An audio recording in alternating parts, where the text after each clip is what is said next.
Everybody's had their gastronomical fill.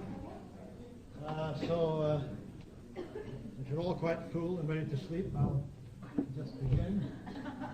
One of the difficulties, I think, with a subject like this is that it's endless, so that it is very difficult to give just one lecture. One of the traps in this is that you tend to try and give too much, which is the trap I'm just about to fall into.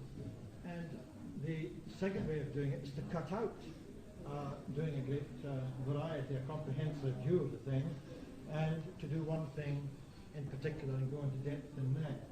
Now, we don't have the time, and there are no workshops there after this that we can do that, so I'm going just to have to fall into the trap of going rather widely into it, if only because it may be that some people are not aware, in a sense, of the esoteric strand of thinking, and other people may in fact be very well up in it. For those who are very well up in it, you must just excuse if I go through some fairly elementary things about esoteric astrology. Now, the name itself is in some ways correct, and in other ways it is rather difficult, because astrology itself is always accounted as one of the occult sciences, and therefore one suspects that what we are doing in astrology is already esoteric. In fact, this is partially true, and it's not by any means wholly true. So I just have this little bit of difficulty in my mind initially as to how best we can approach it, so we'll just go straight into it. And some of the things that I say you will already recognize. Other things may be new to you. It just depends which bits and pieces came through the medieval times intact and which bits and pieces will fly out. First of all, there is a very definite way of approaching esoteric matters. There is, as it were, a psychology of esoteric thinking. The first thing that one learns in esoteric philosophy is that you never believe in. You never believe in anything. At no time. It's a very hard rule. There's a temptation for some people, especially those of Neptunian quality, to tend to believe in. And some Cancerians need to believe in for security, don't they? Now, the reason that I'm saying this, I must make a distinction between believing that something is the case and believing in something. I'm perfectly entitled to draw conclusions from something and say, well, look, that's the best I can do at the moment. I believe that such and such is the case. And notice that this is a rational conclusion. It may be based on a whole lot of different premises, sometimes empirical evidence, sometimes intuition, whatever have you, but I'm entitled to draw some conclusions and say, well, quite rationally, I think that this is what I would believe to be the case at the moment. Now, if you come along to me and are able to show me later that in fact my belief is wrong or inadequate in particular ways, and that you want me to look at this evidence and admit the possibility of it, I'm probably going to be quite excited about it. I say, yes, look, I didn't know this. This is marvelous. Well, look, this leads to different sort of conclusions now. This is fantastic. This is a step forward. In other words, because you've come to a rational belief in something, your mind is still open to the possibilities of other sorts of evidence and other sorts of conclusions that can come in. But if I say I believe in, and one of the worst things I ever hear is I believe in astrology.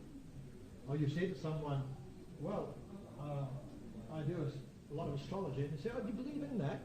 There seems to be a tendency that people have that you somehow, it's some sort of religious system where you've got to believe in, have faith, you know, and all will be well. Have sufficient faith and the chart will reveal itself to you. And it's not like that, of course, is it? So that believing in is a commitment which you'll find is often psychologically stems from an inner aspect of the psyche needing security. is a belief in a particular framework. And of course, anything that comes along that might jolt that framework is resisted tremendously, because you can't allow it in. And so believing in is not for any thinker who wishes to pursue the esoteric path. It is a continuous path of moving through. What about if there was such a thing as an absolute truth, then your belief system would be No, because you've got to remember that if there is such a thing as an absolute truth, it's beyond us. I don't know any absolute truth. I hope I know some truth, but I'm not quite sure even then that I'm really on the right path on this. But it's great fun. I mean, life is fun. It's an exploration. It has its problems, but there are no problems really. There are only challenges. It's we who convert the challenges into problems. And part of those problems may be karmic. You know what I mean by that? Maybe karmic in the sense of inherited from something which is particularly relevant for our present life in view of the sort of things we may have experienced in past lives. And we have to confront those challenges. We choose our own parents, we choose our early conditions, and obviously we're going to suffer earlier on or later on, as the case may be. We can rise always to challenges. We can make earlier things challenges. So it's necessary that we do not believe in, because if you did have that attitude of mind, and then when it comes to looking at problems or challenges that you have, it's very difficult to convert some of them into problems. You look back and say, well, of course, I've had a terrible upbringing, and really there's nothing I can do about it. Or else alternatively, well, look at it, it's society, it's the way society's treated me. You know, sociologists' argument. You are all a product of society. That's only a half-truth. I don't know what the absolute truth is, mind you, but that's only a half-truth. That's the first thing. The attitude of mind is to explore and suspend belief. Just look at things, see what conclusions you might rationally come to, but always remember you can be quite wrong. And in fact, one of the things you should do is try and see how many ways you can draw, how many different conclusions you can draw. And it's the same when you're looking at a chart. Always test yourself. Always say, now, is there another way of interpreting this? Have I missed something? It's like a sort of a cast, isn't it? You know, and it's got a pattern on it. And when you're looking at it, you tend to look at some aspects, some colours, some patterns. You may just have failed to see the significance of something else. And it's that requires this constant search and this constant experience. It's why it's so difficult, isn't it, really, to do astrology properly? Because it requires this holistic view and at the same time an analytical thinking. So you have to have the two together. The left and the right hand brains functioning together. The second thing about esoteric thinking, and particularly relevant to astrology, and I'm sure we all know it, but it may as well be stated, is that there is no one-dimensional interpretation. Mars does not just mean this at a physical level or what have you. There is a multidimensional level of interpretation, and we've got to switch on to those different levels. We'll talk about those levels in a moment. We've got to switch on to those different levels. So any chart that you have presents to you something about the physical life conditions of that person and the way physically they're going to respond to it. But it also tells you something about one of the inner levels, and it tells you something about the inner level beyond that first inner level. If we use a threefold system, we can use a sevenfold system, let's use a threefold system. So you have a number of different levels of interpretation. And what I want to do today is draw out some of the significance of the epoch we're living in, so that when you come to interpret the chart, you'll always bear in mind those levels, and you'll be looking in a particular way at the chart because of the period we're living in at the moment, and what's happening to us in a spiritual sense. word spiritual, I'm obviously not talking in a religious way.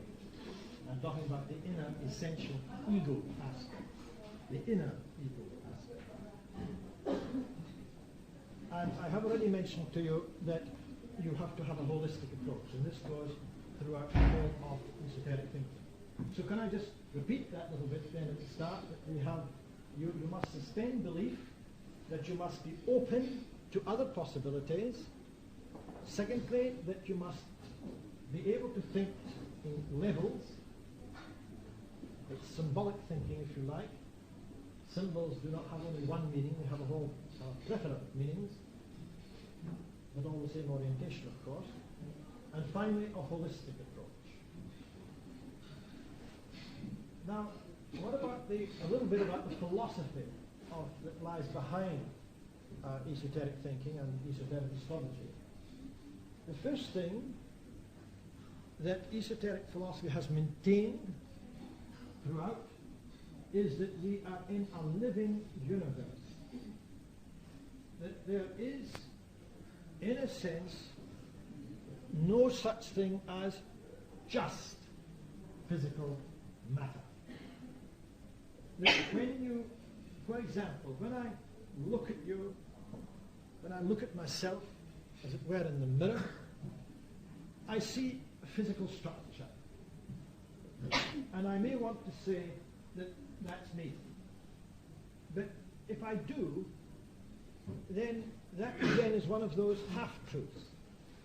Because as soon as whatever is me tends to begin either to withdraw completely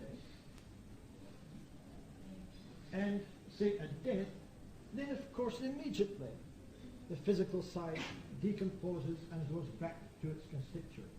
It is nothing but a physical shell which I'm operating and which is alive as long as there are inputs of energies from other levels. Now, this goes, of course, for everything. So perhaps if you remember that, it's not so difficult to think of the sun and the planets as outer casings of intelligent operations. Intelligent and living operations. One of our cyberneticians, one of our computer people, David Foster, wrote a book called The Intelligent Universe. And what he pointed out was that although there are many random fluctuations around, whenever astrophysicists point their various telescopes, radio or otherwise, you will always find energy coming in meaningful packages. Meaningful packages.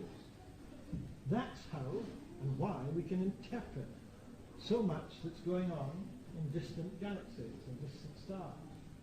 There is a meaningfulness to energy. Energy is not just randomly fluctuating. It is working in packages which have significance, if we can learn to interpret it. And we're doing not so bad in our physical sciences in interpreting those packages of energy. In other words, there is no way you can simply say the universe arose out of random fluctuations. It is a lawful universe, and it is an intelligent universe. And some Neptunians, Pisceans and so on, seeing the harmonies in things, will also want to say, of course, it's a universe of love, in the sense that it is a harmonizing, a bonding together in beautiful harmony. So you have a universe here of intelligence, and perhaps the universe in the sense of this concept, if you like, of cosmic love. This is behind the whole thinking in esoteric philosophy, that things are living and that planets represent a particular level of intelligent operations, and the planets we see through our telescopes are nothing but the physical bodies where behind which is the intelligent manifestation of different qualities of being.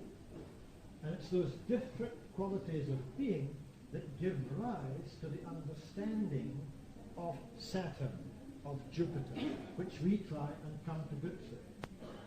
Now that's approaching it, as it were, from a cosmic level. Approach it from a psychological level, and we can go to Jung, Carl Gustav Jung, who was probably certainly one of our finest psychologists. And he approached it from the point of view of what goes on in the human mind.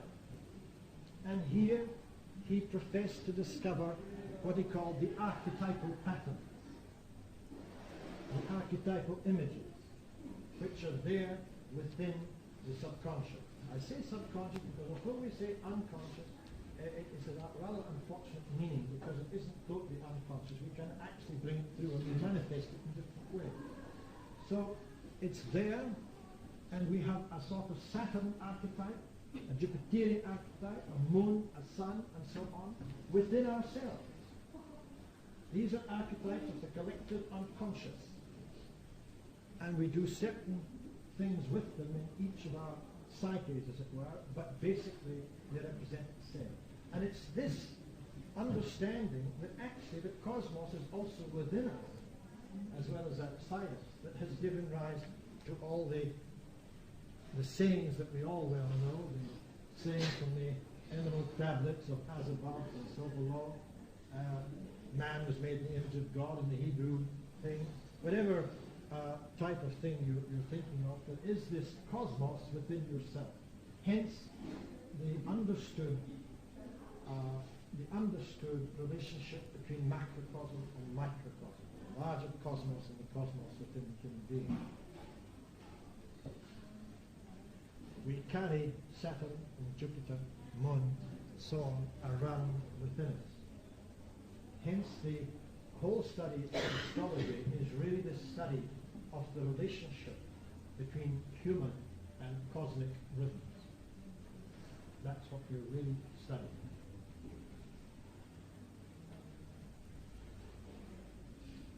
Once again, these intelligent operations function not just at a physical level. Of course they function at a physical level, and we must be well aware of that. But they also function at different levels, because they correspond to these inner energy systems within ourselves, energy information systems, remember the intelligent operation, within ourselves, and the energies at those levels are mediated through various aspects of our inner self. The idea of the chakras as energy centers. For those of you who are interested in Eastern philosophy, the chakras as energy centers with their physiological correlates of the autonomic ganglia, the nerve functions, at the physiological level. And behind that, at the etheric level, you have your chakras. The chakras. Each of the planets, the planetary energies, finds its best resonance through one of those chakras. And so you carry this sort of image of the cosmos within you at all these different levels, exactly as the cosmos is at different levels. I hope that's fairly clear. It's a most extraordinary. If you just let yourself reflect for a moment about it, you'll see what an extraordinary thing it is that we're dealing with. It's not the sort of thing once you just take up here, once you try and reflect it inwards to oneself, and just get a sort of an image or a picture of those, if you like, rays or radiations, if you like, of different colors, if you want to think of it that way, streaming in at the appropriate level through the appropriate energy information transformer systems into our own consciousness, into our own mind. And so there's this extraordinary linking all the time. We swim, as it were, in this universe, but at the same time we are an entity which reflects the entire cosmos. We are really a holographic image. Right? That's the whole point. We're a holographic image.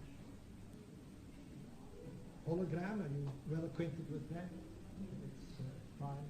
And it's, if you're not, look it up.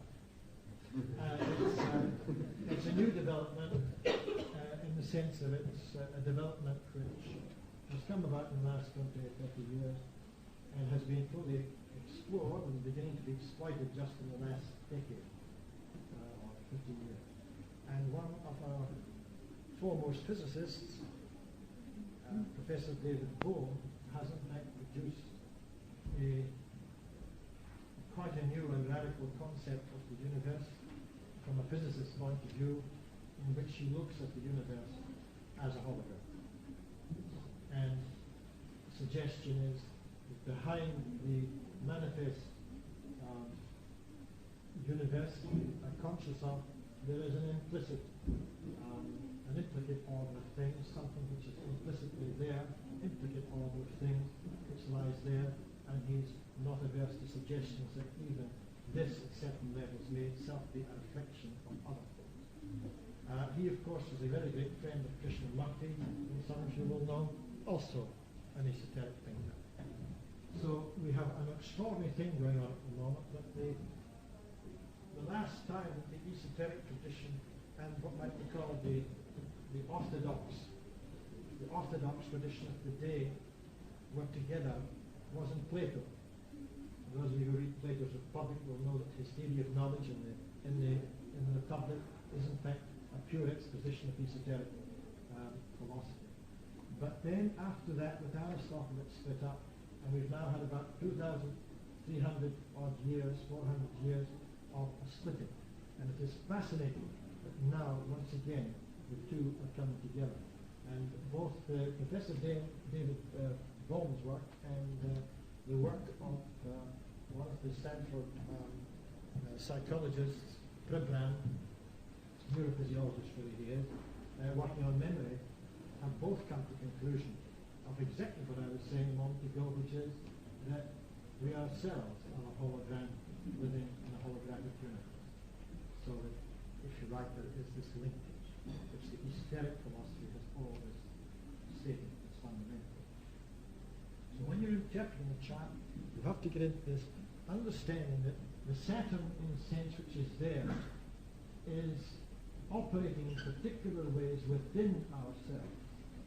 And when we're looking at that, we're observing potential relationships which will exist at that time. What is much more difficult is to give it the correct orientation for interpretation.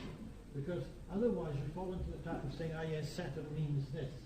And you're always pushed upwards, I think. And I see this occurring with people who haven't been in astrology for some time, and they're working at charts, and very seriously doing it, but time after time, almost unconsciously, they're being forced to this rather more superficial level of saying, yeah, Saturn means this, and if you've got Saturn in Gemini, well, this means that, and you can't sort of get away from it. This is very important that we have a deeper understanding of Saturn working at various levels, because then it can have different significance. I have mentioned, and I may as well just make it explicit now, that when you're looking at a human being, you're also looking at these multidimensional things. Let's give them some names. I did mention to you the physical side, the etheric side. We'll mention the astral side. We can talk about the devachanic side, and we can talk about the egoic structure. It doesn't really matter what we call all these different things. You can call them body, physical, etheric system.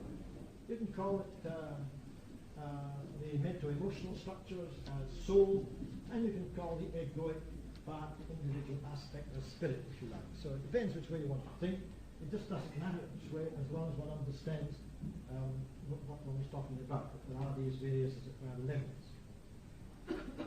Now, what is important, and this is where it has such a bearing on this interpretation of the chart. I want just for a moment to reflect that the various stages of development in the human condition, the various epochs, as it were, through which we move to a different understanding, a different consciousness, awareness of the body, is of course linked, obviously, with certain movements of the planets and of ourselves. And I want to suggest to you, without going into too much detail, that at the moment we are living in the 5th post-Atlantean epoch. Let me just write that up.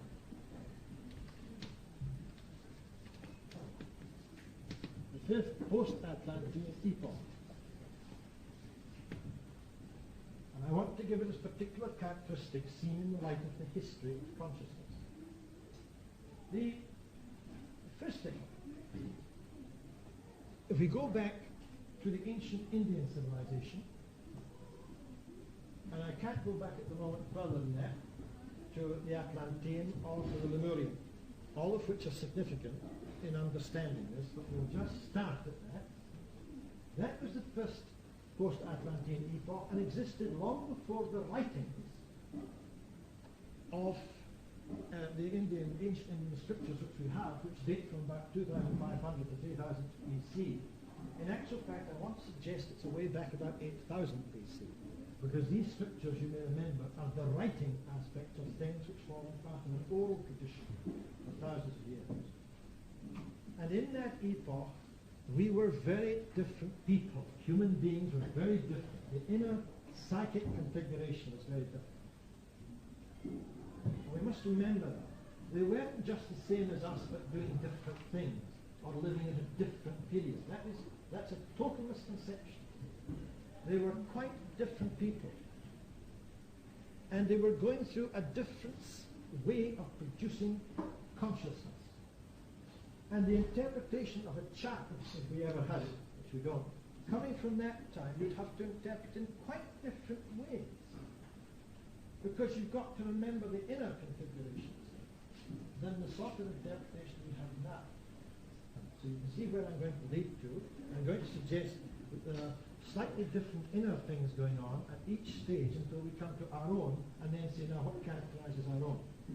First thing I want to suggest is that in this ancient time, certain things began to come together which we would now recognize as the physical structure, the etheric structure, and so on. But all of these were very loosely interconnected with each other. Very, very loosely. So there's a certain sense in which the ego did not irradiate all those structures from within, but rather was loosely connected more from outside, and it was experienced as being outside, and therefore one had to do certain types of exercises so as to get rid of the physical side, the emotional side, and then the mental side, in order to get back to this ego, this spiritual self, this Atman, which is there. And these exercises, some of them form part of the systems of yoga which we have at the moment. But you'll also get the corollary of this, is that not all yogic exercises are therefore relevant or even good for us at the present moment. One has to be very discriminating. I'm not talking about hatha yoga. Hatha yoga is good for you anyway in terms of fitness. I'm talking about the other yogas, because it was based at a time when the inner configuration, the relationships between the inner aspects were quite different. With the Egyptian period, with the, I'll put the periods up on the board, I think. The first epoch was the ancient Indian.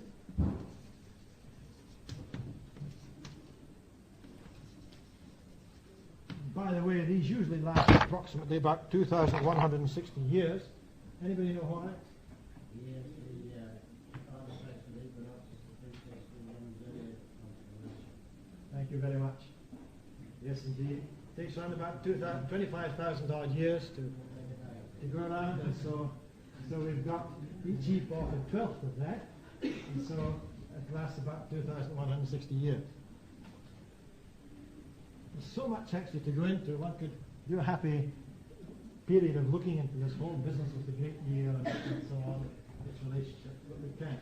So we'll just assume it's there. The second one was the ancient Persian. That's when the first sign of Zoroaster, etc. The third, ancient Egyptian. or Egypto-Chaldean really is better.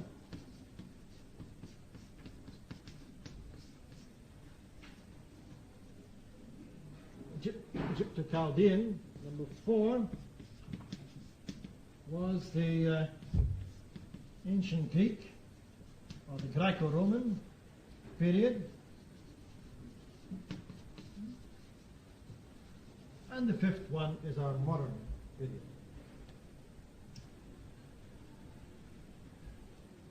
It's at this level here, without going into details of what it was like, etc., it's at this level here that the first significant change occurred in those loosely connected structures, and as the movements went on, so the possibilities of the etheric becoming more closely integrated with the physical took place. And so we now can talk in this period of a physical etheric system, together with loosely connected other systems. And the whole consciousness of this age was in grasping the use of the physical sensory system in relation to the world outside. We were leaving the gods behind, if you like. We were descending downwards into a more material concept of the universe we were living in. And it's at that period that agriculture, the working of the earth, and the relationship to the earth had changed. Before that, for example, the ancient Indians were always trying to get away from the earth. The whole idea of all those practices was to try and get back up to the cosmic levels, whence we had come. And in a sense, they wanted to constantly to turn their backs on the world that we're living in, and to reach higher into this spiritual world that they didn't want to leave behind. And so this is one of the reasons, again, you've got to watch the reasons why one is doing yogic exercises if one is doing it. Then came the further descent into the physical sensory system, where we began to relate, to do things, to start utilizing the land, utilizing the earth. We're coming into close contact with it here, beginning of agriculture, all these different things, irrigation systems and so on. Then into the ancient Egypto-Chaldean, and what happened here was, of course, that the inner feeling intuitive aspect, the astral aspect, came closer in and integrated with the physical etheric structure. It was no longer loosely connected. Hence, it was now immediately available to consciousness. And because it was immediately available to consciousness, all sorts of other things emanated from it. One of the best orthodox examples of something which is absolutely in line with esoteric thinking is a little pelican. I don't know if you can still get it. A little penguin book, a little pelican, by Professor Henry Frankfurt and others, called Before Philosophy. And Professor Frankfurt spends the whole of the preface and the first chapter trying to get the reader to understand that the Egyptian wasn't like us psychologically, that he was a different person, that he wasn't just living in a different society and doing funny things, or having an obsession with the death or things like that, that he was actually a different person. So here is confirmation of the sort of thing I'm trying to suggest to you. Once again, if you had had a chart at this time, and we do have examples here, your interpretation would have had to have a different orientation, because the person was different at that time than now. We come to the Greco-Roman period. At the very time that the Egyptian was still there, you had this sudden exploration of the intellectual aspect. It was an extraordinary. This is when we say in Orthodox academia that, in fact, that's when philosophy began. And analytical, critical philosophy began at that time, at 500 BC. So much so was the new consciousness as the intellect became a tool for us. So much so were we aware of that Aristotle was able to look at his own thinking in an objective way and actually establish a logic of that thinking. You can't establish a logic of the thinking until you can somehow abstract yourself and have a look at it. And that was impossible for the Egyptian. The Egyptian was still functioning at an intuitive level, And in fact, in very ancient Egyptian times, there was no word for outside or inside. Now that's odd to us. Think about it now. We always use outside and inside. Egyptians didn't, because they were a part of a plane. They were a part of. There was no such thing as outside and inside. They didn't trust the grasp because we've got to shift our consciousness to grasp it, you see? And our consciousness is largely related to language and the way we use language. And our language doesn't give us the facility of not using inside and outside. So it's very difficult for us just for a moment to sort of imagine. Perhaps one of the ways is to imagine water, and in the water just a sort of droplet of that water. It's, as it were, permeated by the same substance as the river round about, or whatever it is, the sea round about it, but itself is also a droplet, but not somehow quite separate. Still within. You see? Something of that nature.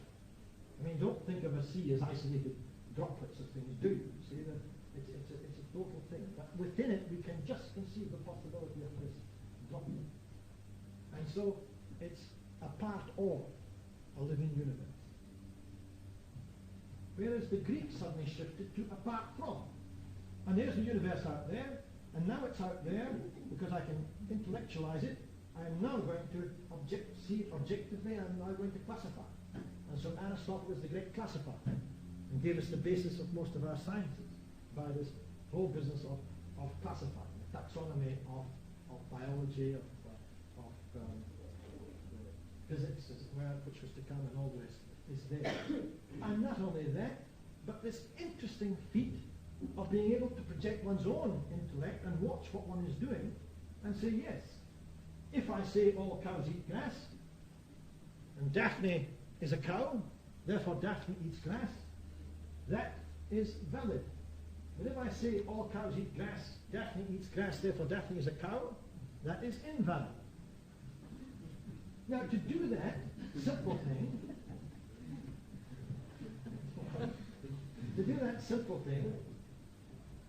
one has to be able to look at what one is saying from, as it were, outside. So the intellect has become a tool. One has become conscious of it in an intellectual way, and this is the foundation of this. Now we come up to the modern age. And the modern age began approximately around about the mid 15th century. So it's the mid to the end of the 15th century.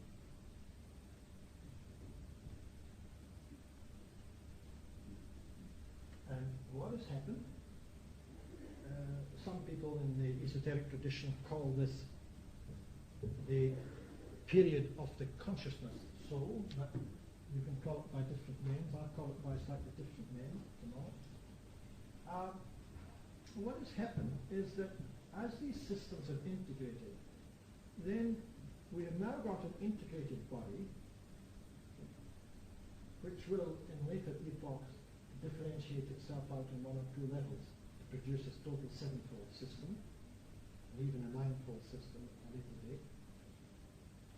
But we also had the ego, which was, remember, which was still slightly loosely connected with all those physical, etheric, astral, dirigenics of it living, right? All now as one. What has happened is that the ego itself has now come right in and is irradiating from within all structures, all levels.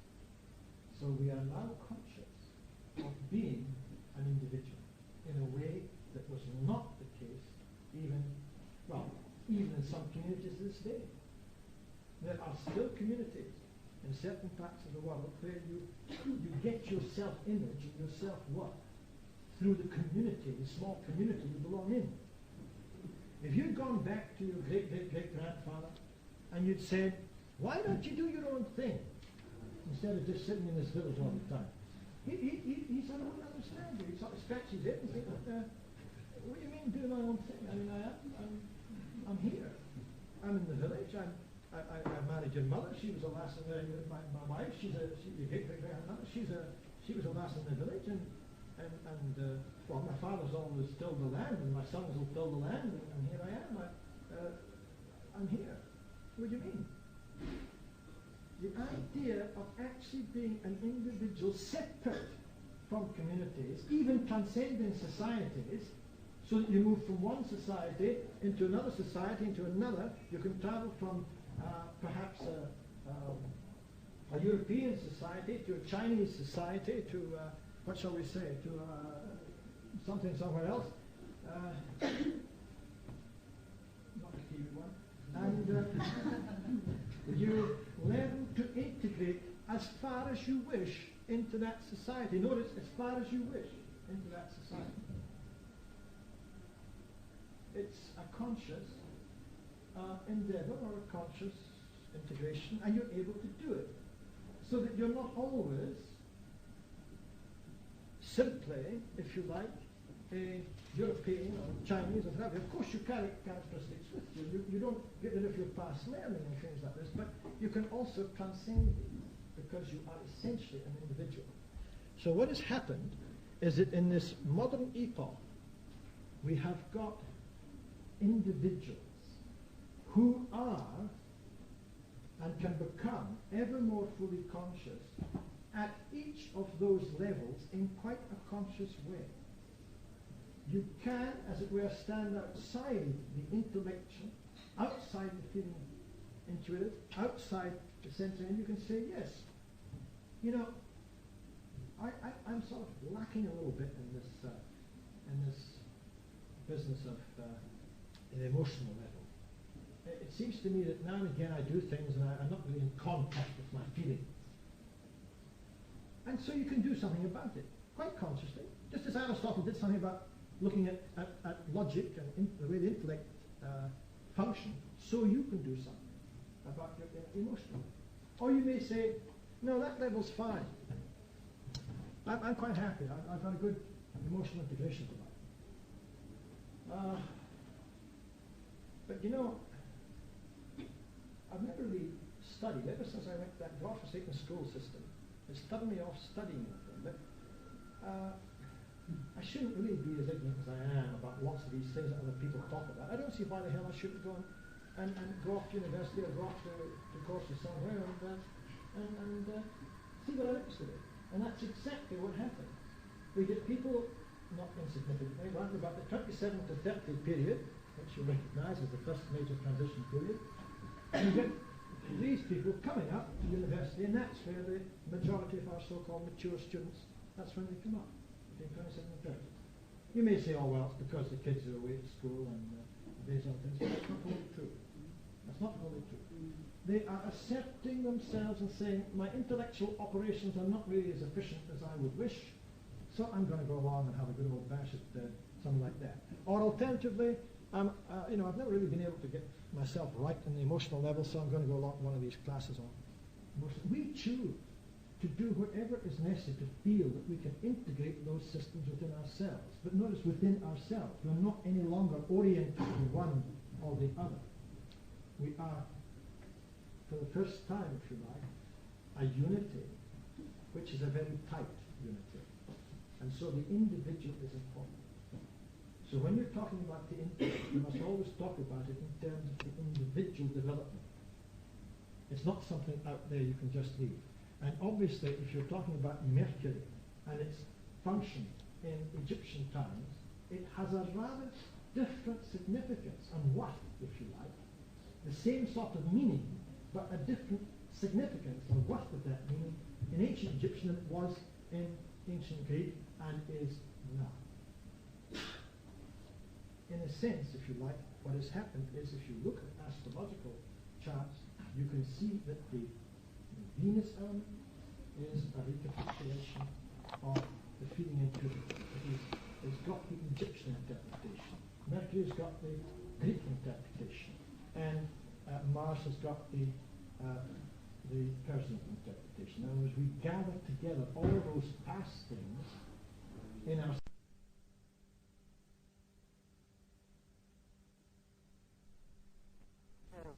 So when you look at a chart, you are looking quite consciously, not at what's going to happen to people. That's the worst possible thing you can ever do. The whole prediction is out, finished, and gone.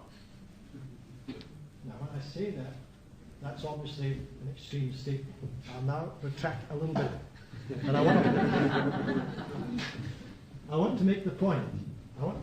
We're not in the business, as the medieval astrologers were, of trying to predict your fate. How can you? You are now, for the first time, in the real possibility of determining your own destiny. That's what the consciousness aspect is. So prediction is out in that way. Despite what some of my fellow astrologers here no doubt will think. The point is that what is in then in terms of, if you like, prediction? What is in is a series of possibilities, probabilities that are going to emerge, and there is a rhythmic pattern to those. And if you know this pattern, you can say, yes, okay, I won't do this at this moment, it's not just the right timing, but I'll do it then. It's more to do with the understanding of the rhythmic patterns and when it's the best time to do something and the wrong time to do something. But we will decide whether we do that something or not. It has nothing to do with being determined by either inside or outside bodies. I hope that's quite clear, because that's one of the worst sins that I come across from time to time. People trying to predict, you know, next month you'll walk out the street and there'll be a big red bus coming along, and you know. I mean, that sort of medieval nonsense is out, where you meet a tall, dark, handsome man and he'll bring you plenty of money and all the rest of it. All that sort of stuff. Believe it or not, I have still heard it go on. And I mean, not precisely in those simple terms, but I've still heard this go on, and it's ethically wrong. We're no longer in that sort of age. So what we're looking at, a whole series of probabilities and the rhythmic fluctuations within that, and then you look at the pattern you've got in the chart, and you can say, yes, you know, you've just got a possibility, if you like, of developing this side here. Possibilities will come in here, and you'll begin to perceive them if you're alert to them, and you can do something about it. Now, of course, the consciousness of the person is very important.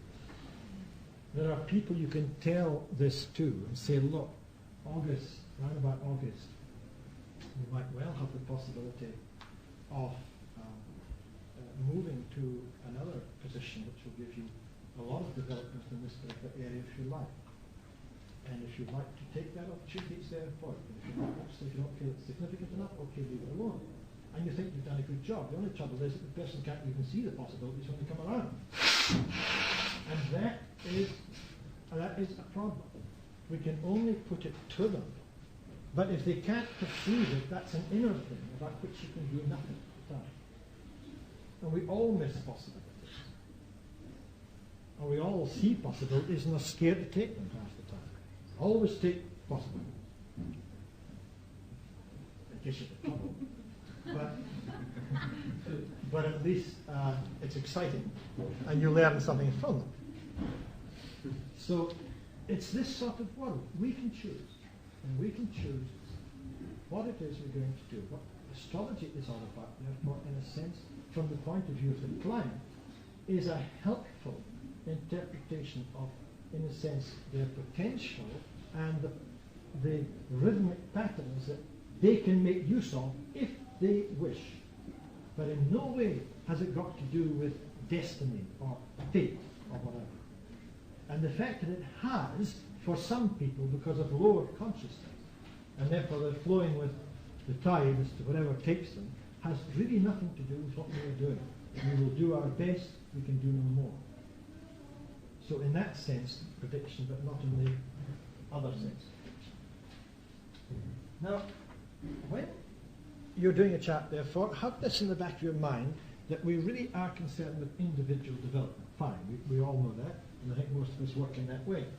But now that brings in another aspect, which is the various phases of development, which correlate also with the epochs I've just mentioned.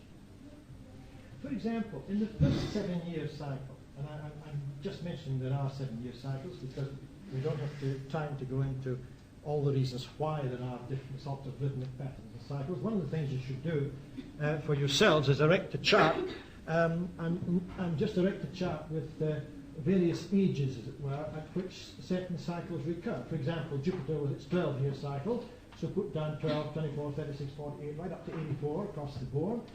Then put underneath that Saturn. I would do it if I had the time. Put underneath that Saturn and see where it's going. Put underneath that Uranus. See what aspects it makes at certain times. Trine, for example, around about the ages of 27.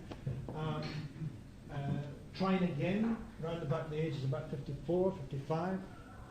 Neptune, usually sextiling, somewhere around about between 26 and 28. Usually 26, 27 some period. Neptune trining, around about 54, 55. And you'll soon see that there are certain interesting sequences, if you like, across. I'm sure you've all done it, but if you haven't done it, do it. It's very essential. And you'll soon see, yes? Repeating cycles of becoming. Oh yes, Rupert's book. Yes, right. Tables are in there, yes. Do that. Is that table in there? Yeah. Is it? If you go past them, the choices from the text. Right.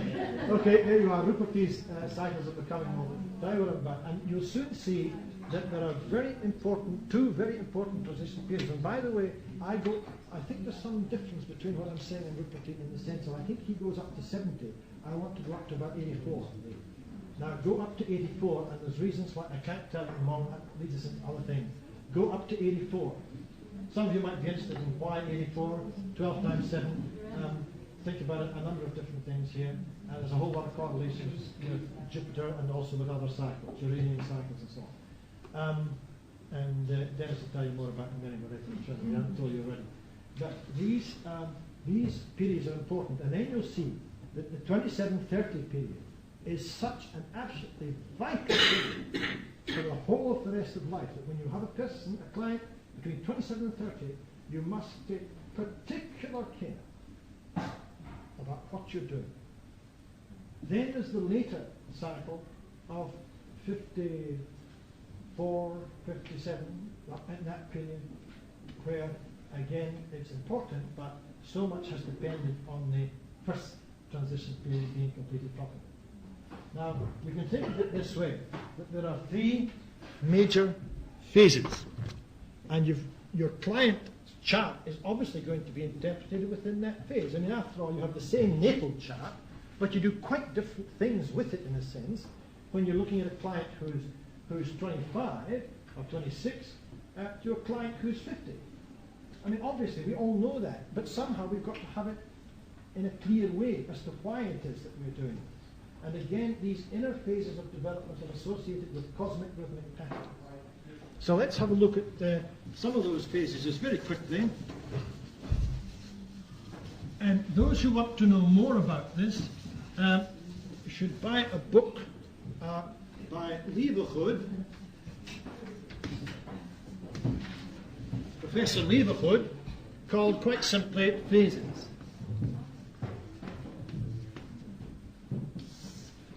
Most important book, whether in astrology or not, everybody should read it. He was professor and director of the National Pedagogic Institute at the University of Rotterdam. He is also an esotericist, and he has brought esoteric thinking into his whole concept of human development. He's also a qualified psychiatrist and so on, who's had to turn his hand to a variety of things. So, Professor Leeuwenhoek, phases. Now, the phases are in there are three major sets. The first, up to the first transition period, shall we say 0 to 28, is essentially the egocentric time. 28 to 56 is the sociocentric period. And 56 to 84 is the cosmocentric period.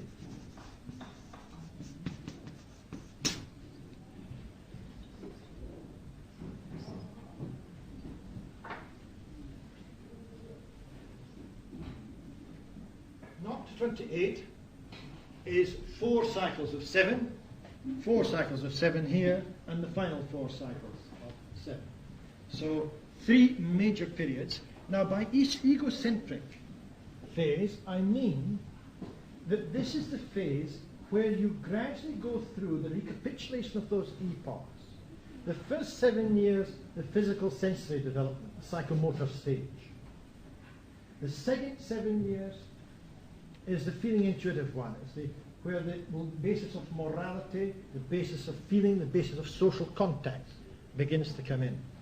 And the third phase of 14 to 21 especially is when you learn how to use your intellect in particular. And the 21 to 28 is where, having brought them all together in an integrated way, except that that's not possible with our present school system, which seriously damages people. And I'm quite serious actually. I really am very serious about this. I think we have a terrible, terrible system. Not just in New Zealand. It's state systems almost overall, except for Denmark and Norway, which are particularly advanced.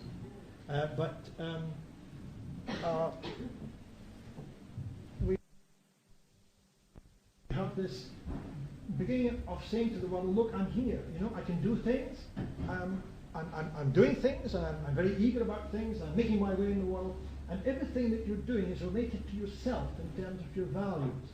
What interests me, what I like to do. This is not selfishness. Let's get back there. It's not selfishness. It's a natural phase of development. And if mothers and fathers, who are usually in this phase, would kindly remember that it's not selfishness, we might get on better with the children. Because it's terrible. This is why these people can always get on better with these people.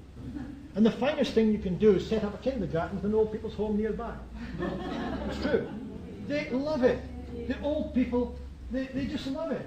They understand and they get all this somehow, the energies and things like this, and yet at the same time the children also get the sort of wisdom of this and the real sort of educated influence.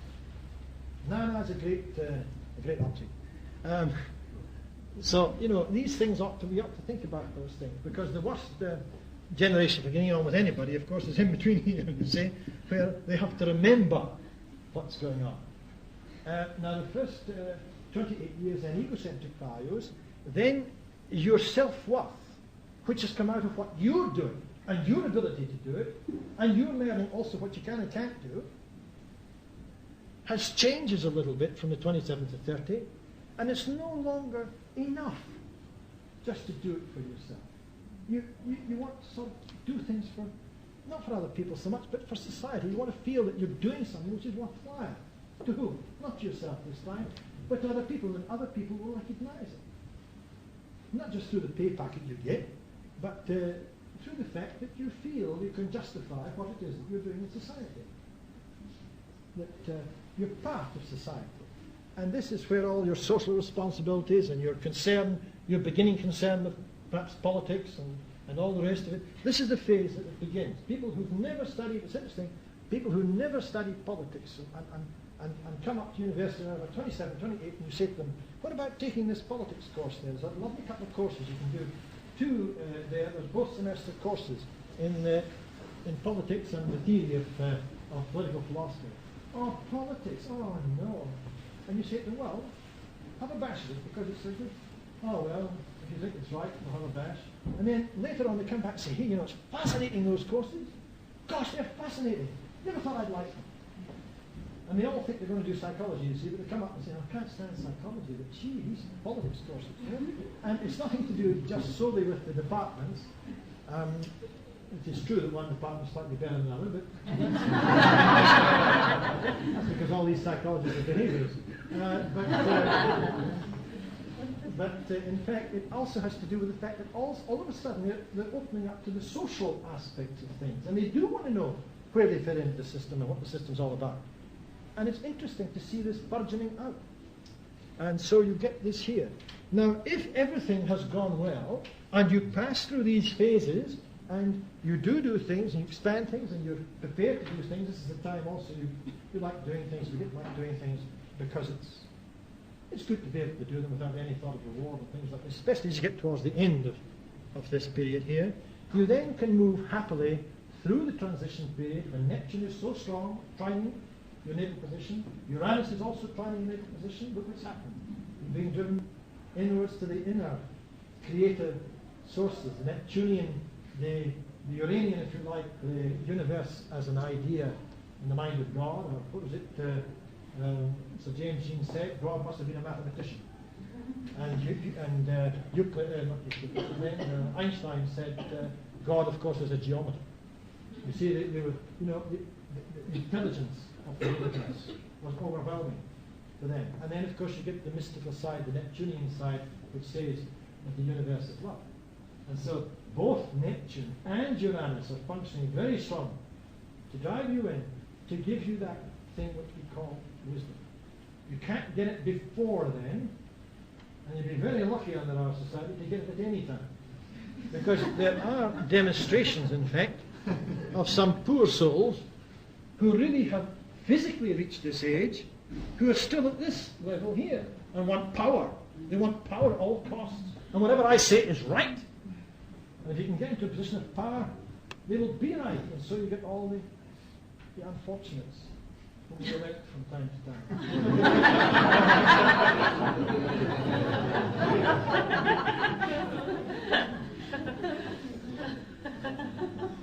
Now, there isn't time, and I'd rather stop to go on to other things, but there is today to let you, ask questions. But what I've just tried to indicate is a little part of something. I haven't been able to go into the esoteric side of the living quality of things, or that sort of thing. It would require a totally, a set almost of lectures to even begin to approach this side. The sort of living quality of Saturn within you at various levels. What I've really tried to say to you is a little bit of understanding of esoteric astrology as this intimate connection at a multiplicity of levels between ourselves and the cosmos will help you, if you know the rhythmic patterns, first to understand the age we're living in, and therefore what's besetting people, what are the problems that people have. It's problems to do with how best to be a person and to become, if I could use the word hominization, even more human in the rest of their lives. So it's a very personal thing, a child. It's a very personal thing. And you do it purely personal. And you don't let any husbands or wives or mothers or fathers sit in to the chat you do it. It is a personal thing for an individual who is a right to be an individual in this age and is not associated with a community or whatever, because we can rise above it. The second thing is that if you get that orientation, and you have to reflect about this, and it's a good thing at a certain point in our understanding always to meditate on Saturn and on Jupiter and so on. Meditate, but perhaps we've got to go a little further yet before we can do that. But meditate so that one feels the Saturn within one and one understands what it's about. Because Saturn is very positive, not just negative. And everything has its positive and negative side. So you've got to feel it. It's like a colour exercise, which in esoteric art you do. Whereas you say now, you've got to understand the quality of red, as the French say the quality of blue. Because you're going to paint, you've got to paint, it's a living thing. So you meditate in such a way that you can fill yourself with red. And when you experience the red, you can experience both its dangers and its tremendous quality.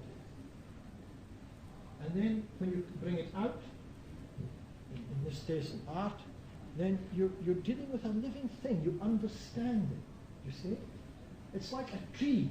You know, a teacher and a tree. And the teacher draws a tree or something and says, now, Jimmy, you're near the window, point out what a tree is. And so Jimmy looks at this and points out a tree. Good, you all know what a tree is. Of course, we don't know the first thing about a tree. All we've done is designated a name to that sort of object.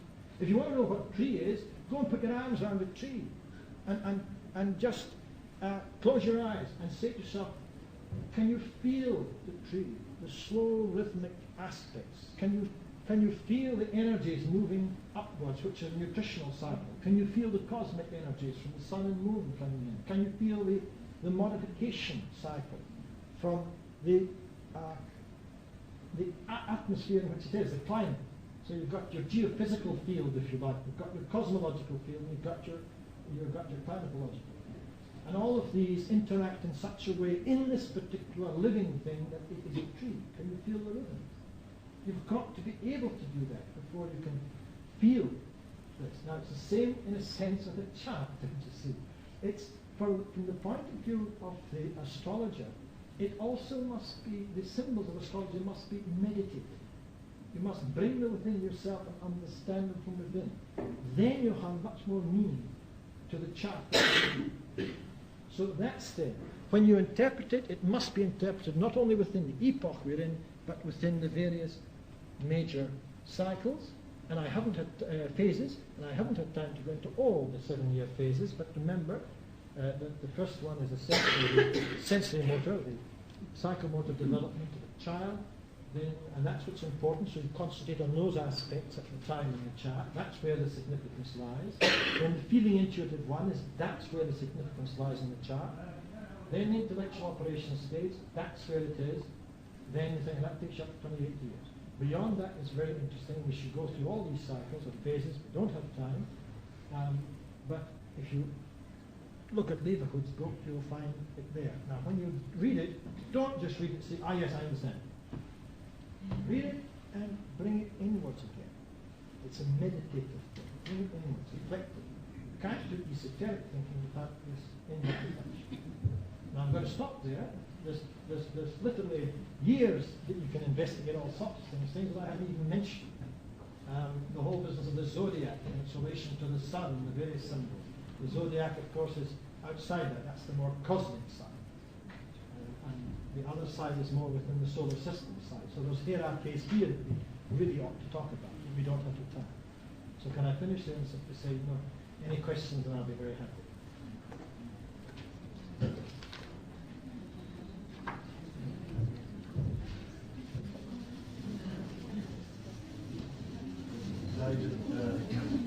You gave Mars as the planet for Persian culture, and Venus for the Egyptian Chaldean, was it Greco-Roman? What was it for the ancient Indian? That leads us, it's Saturn actually, that leads us to, yes, it requires an explanation now, but it's time. This is the formative aspects of the next, of the age we're in, of the not the epoch, but the period, the present, post-Atlantean culture. Typically at this age, from another way, is literally becoming whole without others. Remember John Donne who said, no man is an island entirely to himself? He was both right and totally wrong for this age. In a peculiar way, we are islands. And it's from the conscious awareness of that that we have to begin to spread our relationships so that we have a net, yes, to others. Yes, and in fact it's very important also this to understand that the idea of going back to a sort of old Marai type thing, or going into communes, is finished. Anything which sinks the group, sinks us back into group consciousness, is finished. And there are some religious things which are very dangerous. Sinking down, all being happy together because we all believe the same thing. That is done. What we've got to do is understand our own individuality, our islandness, if you like, initially, work it through and in so that we become integrated in it as much as we can, and spread out consciously and in a sort of network, if you like, of relationships, where each knot in the network is an individual, you know, and a sort of, each point is a focal point of individuality, free to make or not the relationships, and freely entered into, and still an individual within them. And this networking is really what we should be after. No longer the hierarchical systems in industry or anything like that. That's finished. Only we don't know yet. And one of the little sayings I like, especially people who get married, say it should be 1 + 1 = 3. Not half and half. It's not exactly. I don't know if you've read the astrology of Pike. The review I saw seemed to be saying that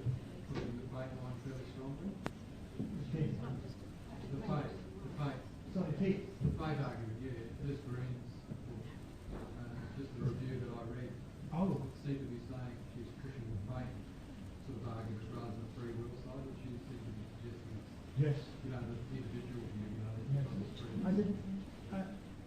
Liz Green's book, The latest one. relating. The astrology of fate is. Astrology of Fate. Is that so? I haven't read that. Just a review. I Is think that so? No, I haven't read I that. don't think I'm surprised at true of that. the whole book, actually. If you read it, Yeah. that's not really correct. Certainly the fate element is brought through, and she discusses that. But there's a lot of the free will which is quite freely discussed. Yes, It really reviews the different attitudes towards fate and free will. Yes, I would have thought she was more on the free will because she's a Jungian psychologist, and Jung is the closest approach to esoteric psychology we have in orthodox psychology. With these Sure. phases, what happens after 84? Is that a new phase or is it going back? Oh, you're living on borrowed time, man.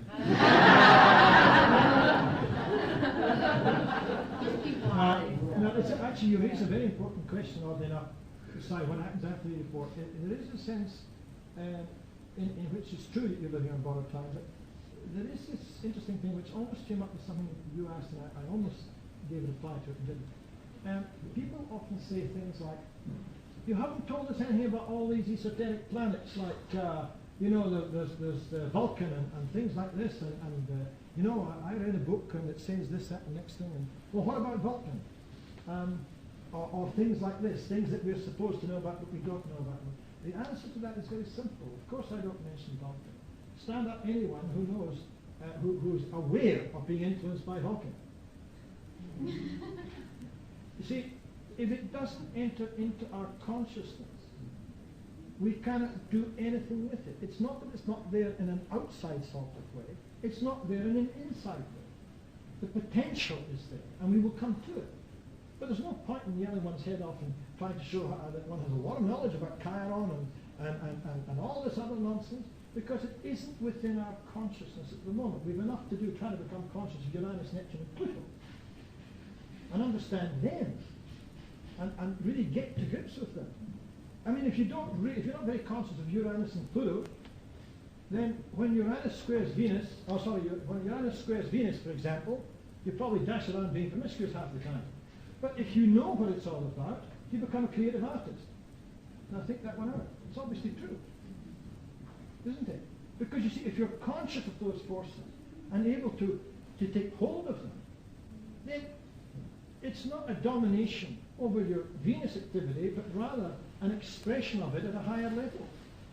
And this is exactly the point, that so many people are not conscious beyond a certain point. And I reckon that if you're terribly fascinated by Vulcan, okay, perhaps for some reason or other you were an alchemist in the past incarnation, work at it. But don't think that the rest of us will necessarily understand what you're doing. And again, in a peculiar way, the same sort of thing. Most of us don't live beyond 84 at the moment. When it becomes, if it ever becomes a natural rhythm, part of a natural rhythm pattern, then I think we'll understand. You know, so I'm not trying to avoid the question, but rather it raises a very interesting point. She says that each age is like a layer on the soul. Yes. Would that be? Absorbing the previous layers, So that- yes. That you have to go through all of it eventually to become mold. Yes. I wonder, you know, sometimes you come across a client who's obviously got some really heavy enough planets from, you would think, but they're not aware at all of anything beyond Saturn. I find that difficult to grasp how then we can be of help to them. I mean, okay, we can up to a certain point. But You're right, yeah. sometimes I find my awareness beyond what the client needs to a great degree. And then I come to pondering as to what gift I can be with. We share that quandary. It's there's a certain sense in which you can't force a person to come in. And what you can do, however, is something very valuable. You can often open their minds to the possibilities that are there through knowing the phases of development, through knowing the sort of things that Well, you can that's achieve. an assumption, right? Right. And you can do that, and you can sort of show them and even help them where the possibilities are going to arise in the next, throughout the next year or so on. Yeah. You can often point out to them in the past what has happened, because of certain factors, and you can say, well now, why don't you perhaps have a little think about doing this, or perhaps even changing this and doing that. It's only a suggestion, it's up to yourself. You can't go any further than that. There's no way. Can I add just a little bit to that? I think you're probably saying it the same way. Okay, fine, you wish to throw over your client's consciousness to higher levels of thinking. But it's all very well saying perhaps, right, fine, even if it's a our situation or that's where your mental functions are operating out, you get that you can reach out as far as you wish in the universe with that faculty. So I think here it's like doing things to be able to give perhaps a parable or definition, Something an explanation of how this thing operates in the life of very ordinary people. To help them to understand what we say, which we know to be true, but we must come by it to David, I'll just add a little bit there. Is that in my experience with particular transits of Pluto, I found it was quite traumatic for me, and I responded to it. But for other people, there was no response. And so it's occurred to me that if the sign ruling an outer planet is on a point of personal awareness, i.e. descendant or the descendant, then it takes on a significance for the person. Otherwise, the energy passes unnoticed.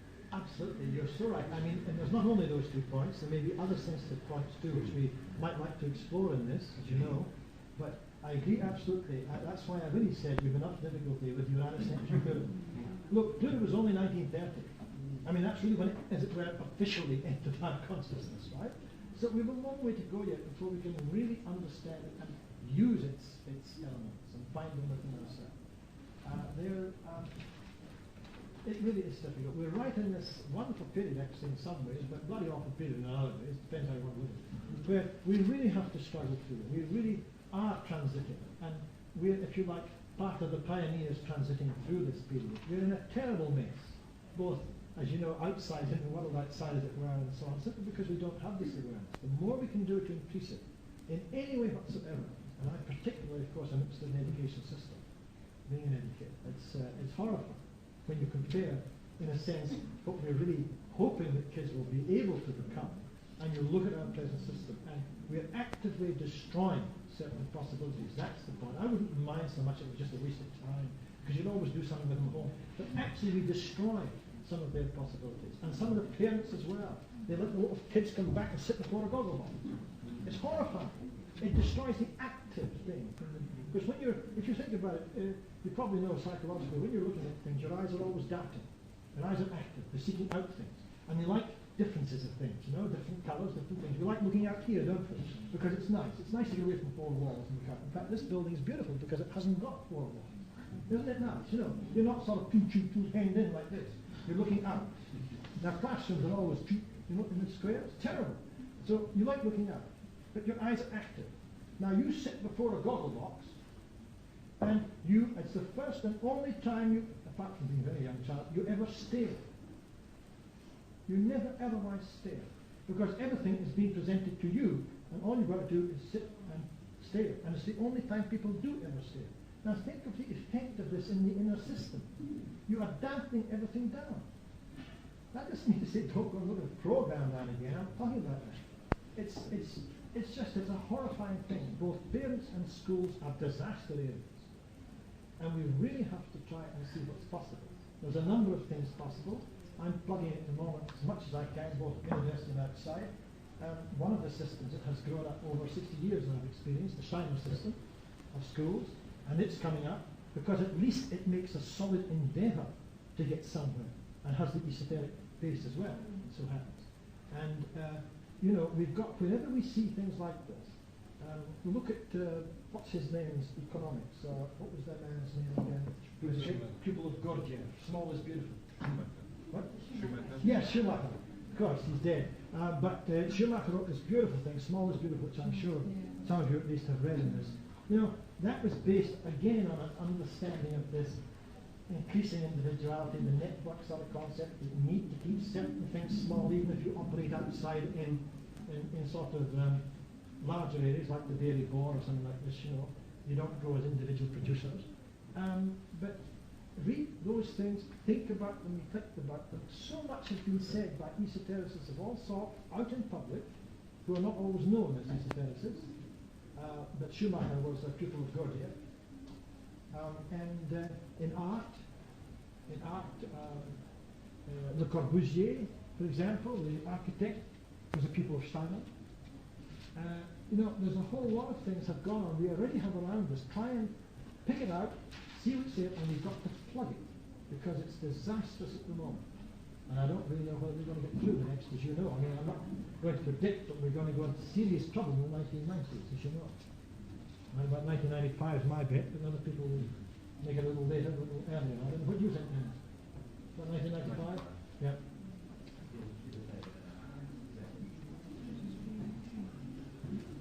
Okay, thank you very much. Thank you.